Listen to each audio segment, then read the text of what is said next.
श्री चंद्र प्रभु भगवान की, श्री पार्श्वनाथ भगवान की, बोले आचार्य चार चक्रवर्ती श्री शांति सागर जी महाराज की, बोले आचार्य रत्न 108 अजित सागर जी महाराज की, गुरुवार आचार्य कल्प 108 सन्मति सागर जी महाराज की, बोले जैन धर्म की जय।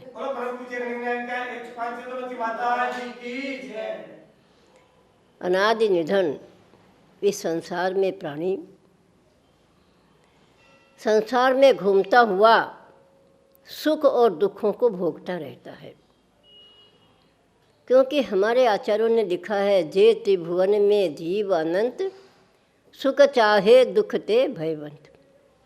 तीन लोक में जितने भी जीव हैं, चाहे वो एक इंद्री हो, विकल इंद्री हो, सकल इंद्री हो, कोई भी हो, प्रत्येक प्राणी क्या चाहता है? सुख चाहता है और दुख से दूर रहना चाहता है।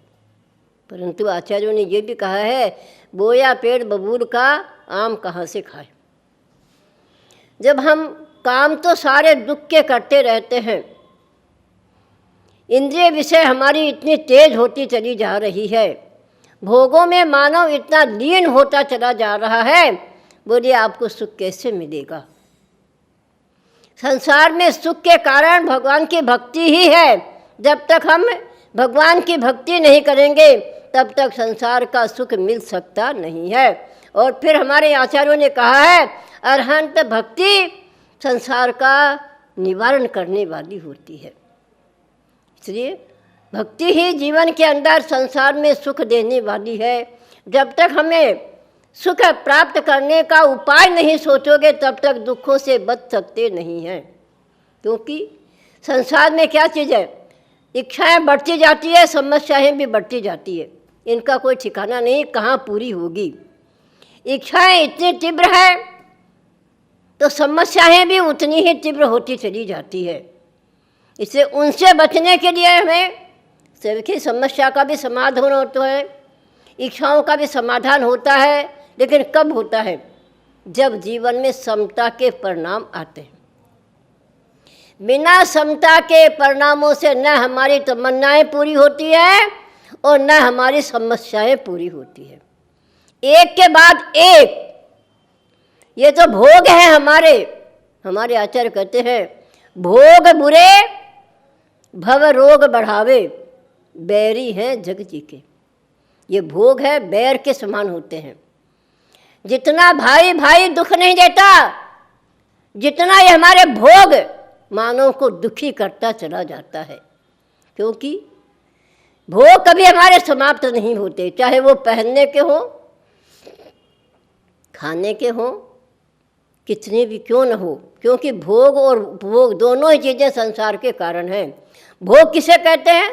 जो एक बार भोगा जाए उसे भोग कहते हैं, जो बार बार जिसे भोगा जाता है उसे उपभोग कहते हैं। संसार में दो ही चीज़ें होती है, चाहे वो भोग की हो चाहे उपभोग की हो, दोनों ही हमें संसार की समस्याओं को बढ़ाने वाले होते हैं और ये दोनों ही हमारी इच्छाओं को बढ़ाने वाले होते हैं। इच्छाएं कभी समाप्त नहीं होती। 2 मकान बन जाए, 2 गाड़ी आ जाए, कितने ही हमारे पास गहने संपूर्ण हो जाए, लेकिन फिर भी यही रहता है कि और बन जाए, और बन जाए, और बन जाए। मानो दुकान क्यों खोलता है? क्यों खोलता है दुकान? कमाने के लिए। लेकिन शाम को जब रोकड़ मिलाता है तब क्या सोचता है? कमाई। क्या सोचता रहता है? कमाई। दुकान खोली हमने किसके लिए? कमाई के लिए। लेकिन नाम क्या है उसका? कम है आई कमाई। कभी उसकी पूर्ति नहीं होती है।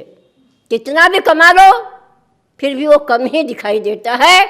इसलिए कभी हमारी समस्याएं पूरी हो सकती नहीं। क्यों नहीं होती है? कि तमन्नाएं हमारी बढ़ती चली जाती है।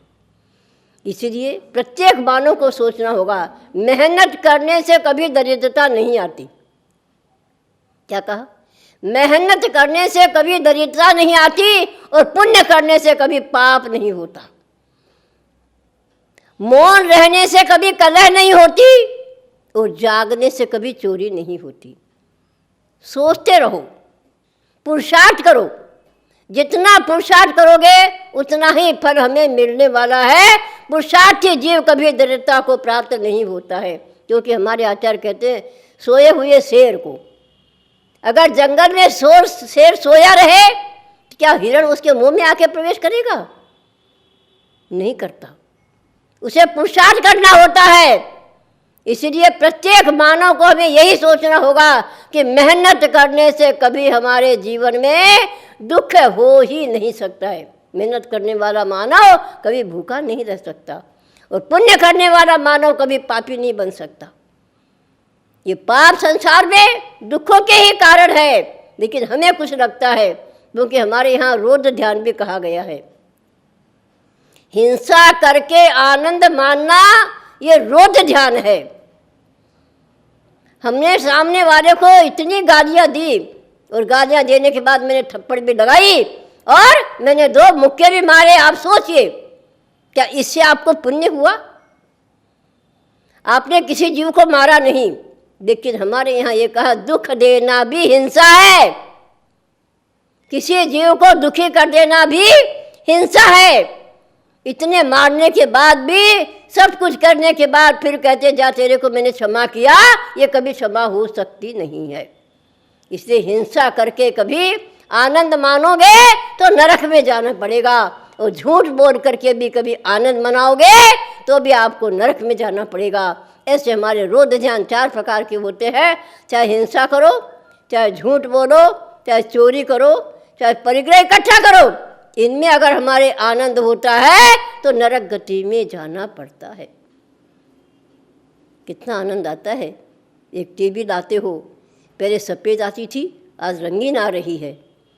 सफ़ेद वाली ख़राब हो गई, अब तो इच्छाएं बढ़ी, आज छोटी ही बड़ी लानी पड़ेगी। तो ये सारी चीज़ें क्या चीज़ें हमें इच्छाएं बढ़ाती है।